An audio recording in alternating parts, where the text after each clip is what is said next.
questions off the audience, yeah? And we're going to start with you, Luke.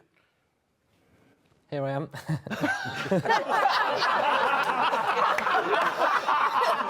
It was like a no-look pass. It was like a no-look pass, like Kobe Mainu. You know what I mean? He looks at one person and passes. Right, come on, Luke. Right. Now, this is a good one, right?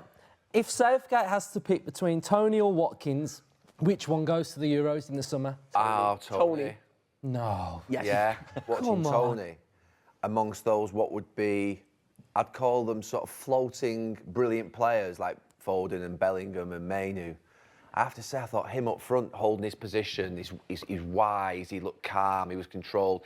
I thought that was really good from Tony. Do you not feel like, though, with that, OK, we all know Kane's going to play. So maybe the third game in the group, once that's won, we're going to play a different striker, maybe. I just think with Watkins, that when I was watching that game against Belgium, that when it was getting towards the end, Watkins came on and he was pressing and he just offers something totally different. That's an interesting point, because I always think when Harry Kane's our centre forward, and if he's injured or missing a game, do you want something different, or do you want someone to replicate what he brings to the team? And that is a completely different argument, because I do think Watkins is completely different, and I think Tony is more like Kane, where he comes to the ball, he brings people into play. So, I mean, is there a case not that both of them? I was going to say that. I think he said a couple of weeks ago, didn't he, that depending on what he picks, he might have to pick two or he might pick one. But I think he'll pick Tony. And I also think he'll use Rashford and think that can be his third striker as well. But for me as a Villa fan, obviously I'm going to back Watkins. And it's like, he's got 16 goals this season, 10 assists, 26 goal involvements, the highest in the whole Premier League. The void has been left with Kane. Watkins has filled it. Surely he has to go. We should have said Watkins and moved on, shouldn't we? Yeah.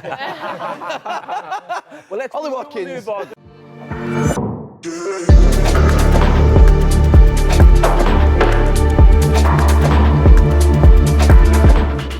Welcome back to Up the Villa podcast. If you're new around here, make sure you are subscribing. Smash a like on this episode and comment your thoughts in the comment section down below. Smash a like for my appearance on the overlap anyway. Justin, I came out punching a little bit. What you saying? I think you did a good job. It blows my mind that the answers to that question. They didn't even skip a beat, did they? Straight in. Yeah, Tony. I don't know. It's like they haven't seen Ollie Watkins play all season. And I still don't get the argument you want to take Tony, who's the same as Kane. No, he's not. Nobody's the same as Harry Kane. We haven't got another Harry Kane, otherwise he would be absolutely in fantastic position. You have two Harry Kanes, wouldn't we?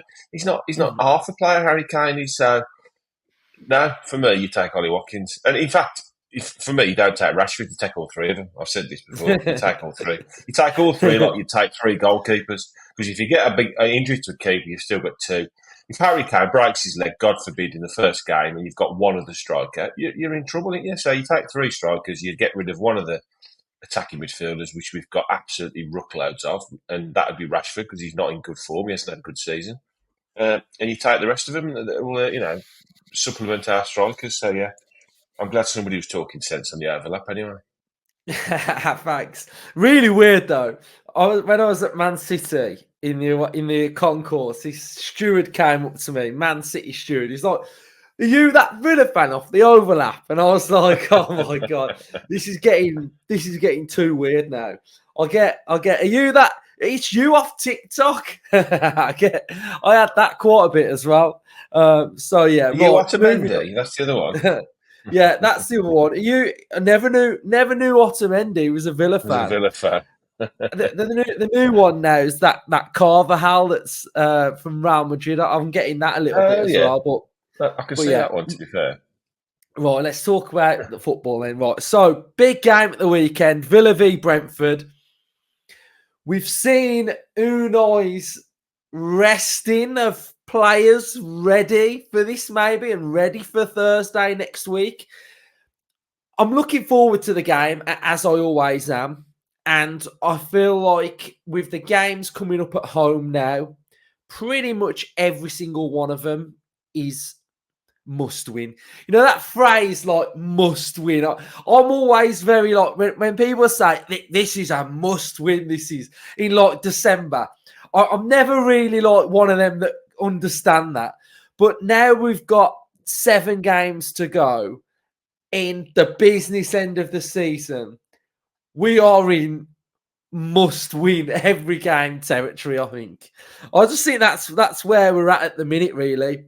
So at home, there's going to be an expectation from the fans, and they're going to look at the fixtures and they're going to look at Brentford and think that this is a game that we've got to win. And for Champions League, qualifying for it to get 4th, I think it is a must-win game.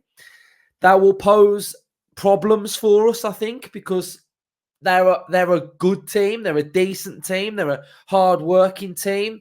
You know, I've spoke about, I like Thomas Frank. I think he's a really good coach. So it's going to be a difficult game, I think.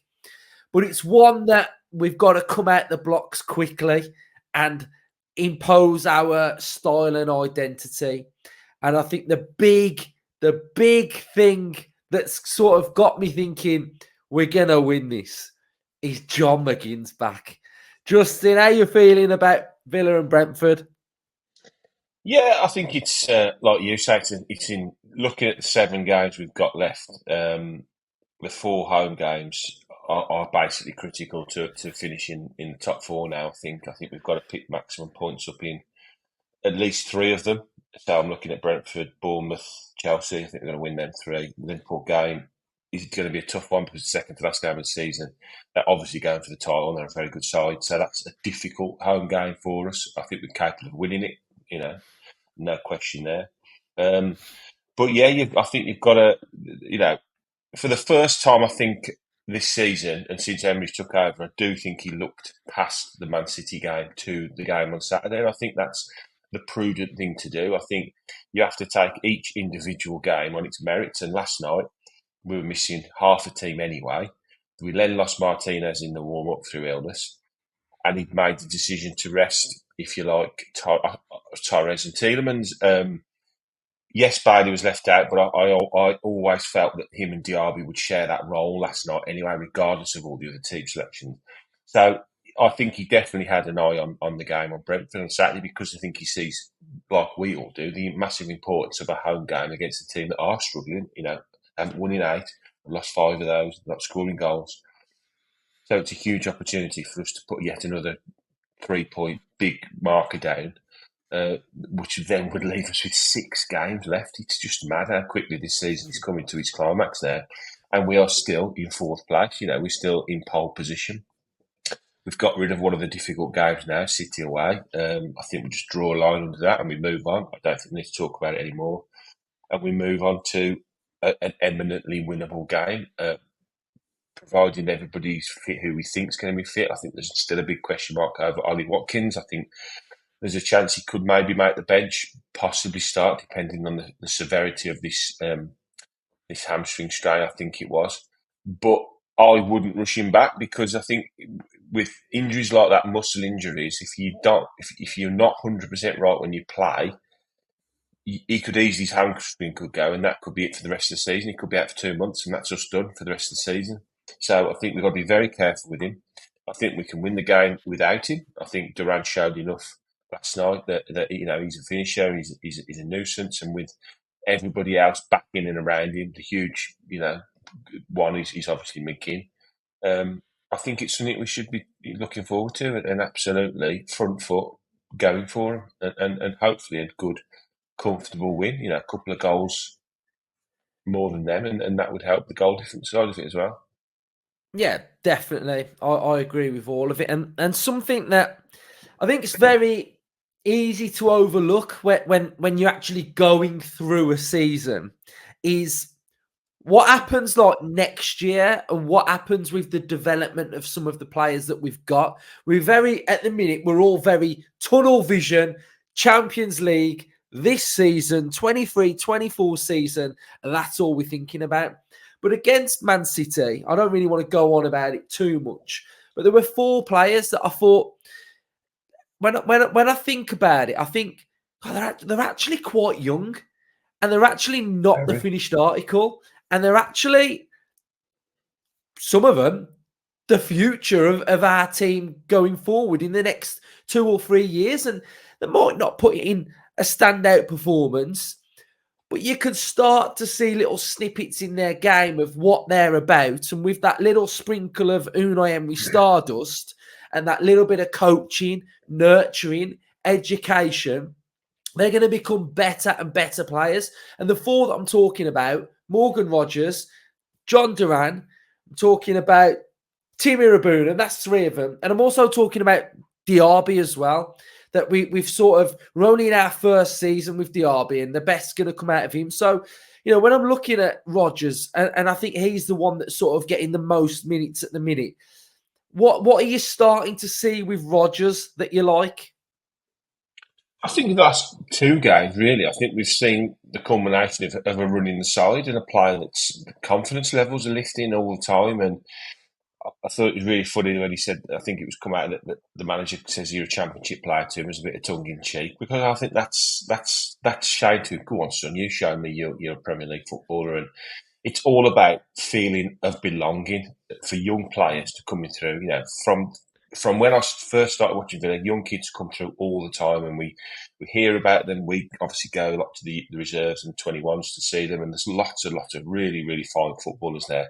But that step up from that level to the Premier League is very difficult, and it's, I've no doubt most of them could play that level comfortably, ability-wise, but it's getting their head around, oh my God, I'm in the Premier League. It's such a huge institution, it's such a huge step up and a massive thing to be actually doing, that I think they need time to believe that they are proper members of the squad. And say for a Timmy Rabunam and a Morgan Rogers last night playing in midfield against arguably the best holding midfielder, maybe even in the world, Rodri, and a player like Phil Foden, who's at the top of his game, more than likely PFA Player of the Year, it's going to do him the world of good to be sitting in there playing against the best players, because if you can hold your own against the best players, then the next game when they're playing against the likes of a Brentford side, with all due respect to Brentford, they're not of the level of those players. It should give you that confidence to go, you know what, I mixed it on Wednesday with 2 of the best players in the league, so I'm going to really, my confidence level now against Brentford is going to be through the roof, because I did really well on that game. So, yeah, I think Rodgers is starting to show what he can offer this side, and this deep line running, this bit of more physicality. He's a big lad, but loads to learn. I think we forget that Duran's literally just turned 20 as well. It's. If Duran wasn't from Colombia and didn't come from abroad for a decent fee, and he'd just come through the youth team as a 19-year-old, there'd be no pressure on him whatsoever. You'd be like, wow, this kid's done well to get even minutes this season in the team, let alone be the main backup for Ollie Watkins, and people clamouring for him to start and playing well, and so it's about balance. It's about giving these players enough time to grow, enough confidence in games to not have their confidence knocked, and go back a couple of years and a couple of levels, and then when you do need them, so when our first 11 is fully fit and playing, they're on the bench, and there's a genuine reason to bring them off the bench, because you know what they can offer the side. And I think that's really important over the next 2, 3, 4 years, because with the financial side of things as they are, we don't know how we're going to go in the summer. We might have to rely on these young kids to be the players to come off the bench and offer us something a bit different. And I think a lot of them have got lots and lots of potential, and that's what it is at the moment. It's potential. They're not the finished article. So we back them, and we give them as much confidence as we can when they're on the pitch, and hopefully they'll develop into really, really fine footballers for Villa. Yeah, that one thing about Rodgers and Emery, the way he says, like, you're a championship player, I kind of really love that, because I'm kind of thinking now the psychology behind it, right? So Emery must keep chipping to him saying you're a championship player. But for Rodgers, when Emery says that phrase, you're a Premier League player now, that's Emery saying, you are a proper player for me now. Yeah. And when he says that to him, that is going to be when he's reached that level that he's like, yes, I'm a proper Villa Premier League player. So that day will be massive for Rodgers. And I think I love that whole little psyche and sort of psychological warfare between the two of them. I guess it's a bit of banter, but it's a bit of seriousness, and it's a bit of Emery sort of pushing him a little bit, really. So yeah, absolutely love it. Right, so Brentford, gonna be a tough game.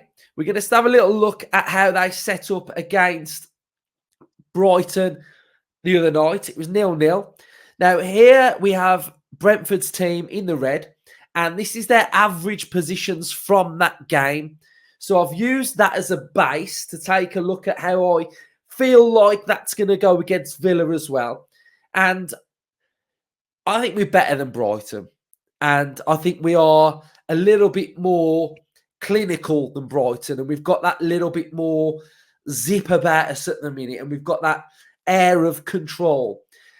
The one area that I think we've really got to make sure we handle properly with no mistakes is the Tony Wisa role, or that might be Mbuemo if he comes back in, but he only had 15 minutes against Brighton, so I can't see him starting that game. But it's this area I think we've really got to be wary of, where they split, where they move, where they sort of get that link-up play through there. They can be a little bit direct. So that's the biggest area I think Villa have got to make sure we have full control in. And other than that, I think we should be quite dominant in this game. You look at the average positions there against Brighton. You've got the two wing backs who neither one of them are in front of the halfway line, which tells me that they were pushed back, they were penned back. And what you want for a team that play with a 5 at the back is you want it to be a 5 at the back. You don't want it to be a 3 at the back. And what I mean by that is if it's a 3 at the back, then it looks something similar to that. So their wing backs are pushed on and they're having quite territorial advantage. They are having complete width. So it's important that these are pushed back. And I think with Moreno, we will do that. And then I think on our right-hand side, with pace of Diaby, Bailey, McGinn, I think we'll have more explosive nature pushing Collins and Potter back anyway. I've kept the striker blank because of recording this episode. We don't know what's happened with Watkins. So you'll be watching this on Friday and you'll probably know who's going to be there, but we don't. So we've left it blank. And then with McGinn in there, win that midfield. We've got this box midfield.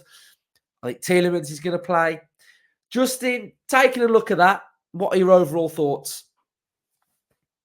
Yeah, I concur with the lineup really. Regardless of who plays in the striker role, I think we have to go strong and we will.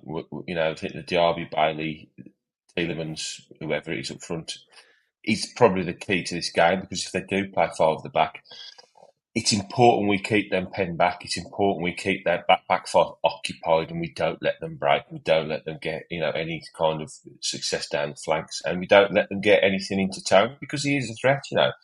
This bullshit bloody Watkins Tony rubbish in England. It's not. Well, even to be fair, conversation. Justin, it was I asked the question on the overlap. Yeah, it wasn't really on about that. The spinning in No, I know. Press have sort of brought it to the fore that it's one versus the other, and it's probably better if Watkins doesn't play on Saturday, because then we won't have this incessant talk about it the whole time. And both of their games ripped apart. So I think that's the most important part for me. We've got to stamp our authority all over this game. We've got to dominate the ball. We've got to dominate possession. We've got to dominate the final third, the midfield to the final third. McGinn back, having this little break. Yes, it's not ideal. He's been missing, but very similar to Kamara. We've done okay without him. I don't think it would have made much difference at Man City, if I'm brutally honest. We won the game against Wolves without him, so I think it's having him back as a leader on the pitch. It does elevate our side. I've no doubt about it. His enthusiasm, his energy, just isn't. He's infectious, isn't it, for our side? It's massive. So, and we've just been talking about the players that have done pretty well, and add minutes as well. We've got those to come off the bench as well as supplements. So. I just see a win for Villa, I really do. And yes, anything can happen, and I'm not writing them off, but in the form they're in, with what's at stake for us, I think I can see a really good win for us, I think, on Saturday, hopefully. The only player I worry about is Mbeumo, and hopefully he doesn't play. Yeah. Got to think about him. Cool. Head to head then. So we've got one home win. They've got one home win and one away win for Aston Villa. This season we're 4th, they're 15th. They've lost 17 games. We've lost 8. We are scoring 2 goals a game. They're averaging 1.4. They're conceding 1.8. We're conceding 1.5. Recent games, the 4-0 for Villa, the 1-1 and the 2-1. So back in that sort of championship era, they were our bogey team, weren't they? But now we've sort of turned the tide on that. So thankfully, that's good. They haven't got a win in 5.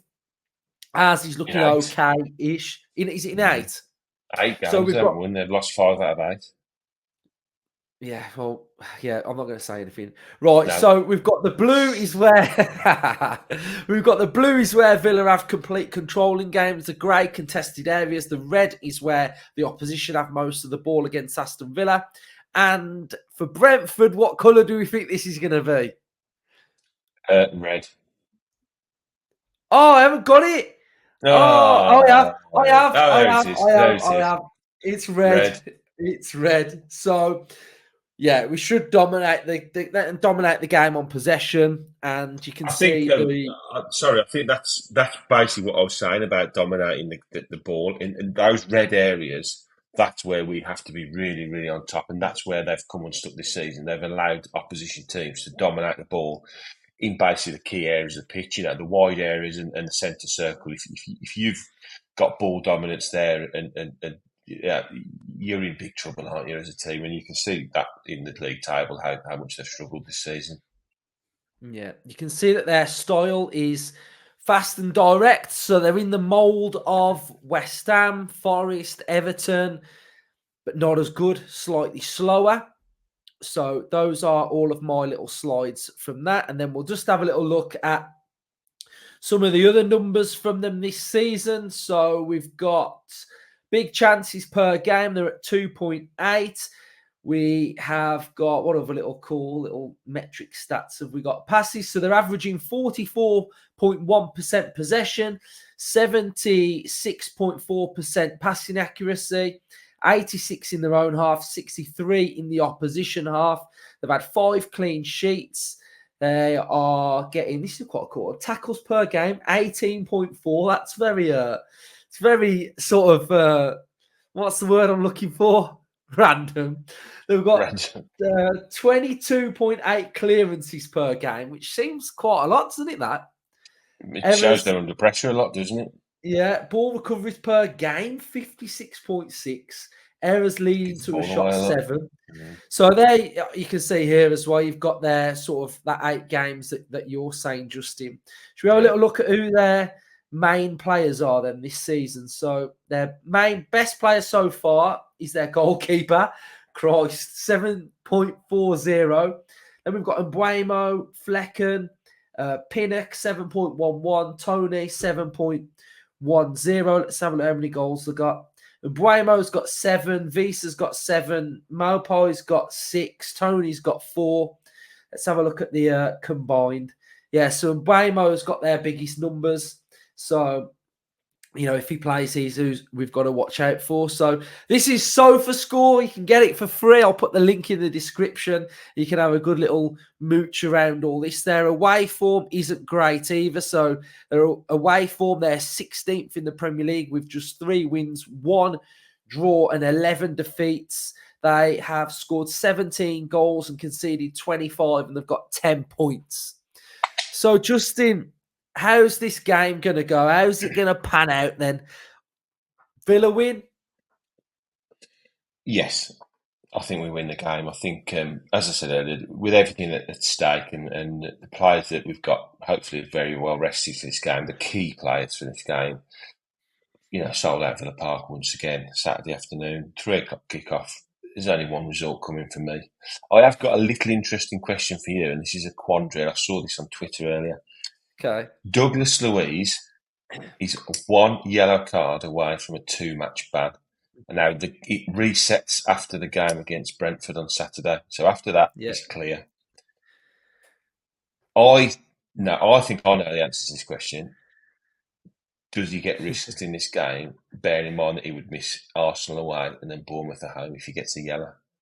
See, I also thought of this earlier, and I was thinking, God, what would you do?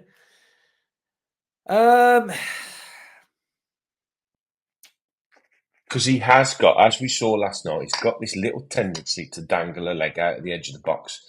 And he quite often gives these little cheeky free kicks away, which led to one of the goals against Man City. And I think he probably gets away with 2 or 3 of them, depending on the leniency of a referee. But if he keeps doing it in a game, he's bound to get a yellow card, hence why he's on 9. I think overall, you can't think ifs and buts and whatever. You play your strongest team on Saturday. But what I would caveat this and think of, he's done it against Man City. So Emery's ringed the changes at Man City, thinking of something further down the line. Now, I think Emery knows best, and he knows what Douglas Luiz is like. I think sorry, Luke, if he was worried about this yellow card with Dougie, I think he wouldn't have left him out against Man City. He would have played Tielemans, knowing he would have needed 2 yellow cards to get a booking, so he'd have had to get. So I think if he was concerned about the yellow card problem, I think he would have left him out against City and played Tielemans in there. Maybe. I'm just surmising. So I don't think he doesn't. I think he starts on Saturday. Yeah, me too. I hope he's just told to rein it in a little bit. And if we can get ahead comfortably, if we can, I don't know, get 2 or 3 goals up with half an hour to go, then you drag him off that pitch as quickly as you possibly can, because we've got players on the bench that can fill that role. So I think he's first substitution if we can get into a decent position in the game. Yeah, I agree. I think for me, he's got to play. He was quite good in December when he was only 1 away from getting another one, and he'd have to miss City and Arsenal, and he never missed it. So I think I'd definitely play him. I think. Yeah, I think so as well. Yeah. So hopefully that sounds well. You've answered your own question, Justin, because you went. I sort of knew I knew what I was thinking, but I just thought I'd see what your thoughts on it were. It's an interesting conundrum, but I think given the importance of the game, and the fact, I think if Kamara's fit, I think probably he might leave him out. But I think you've got to play him. Definitely. Right. Score prediction. I'm going to go. I've been going 3s recently. 3-1. What are you going with? I had 3-1 in my head as well. Yeah. But I'm going to change it to 3-0. Let's have a clean sheet. Nice one. Nice one. Yes. Lovely, lovely stuff. Right. So subscribe to the channel if you're new. Smash a like. Comment your thoughts in the comment section down below. We'll have fan cams match reaction on Saturday night. And then we'll have probably a debrief on Sunday. And then we'll turn our attention to European football up the Villa.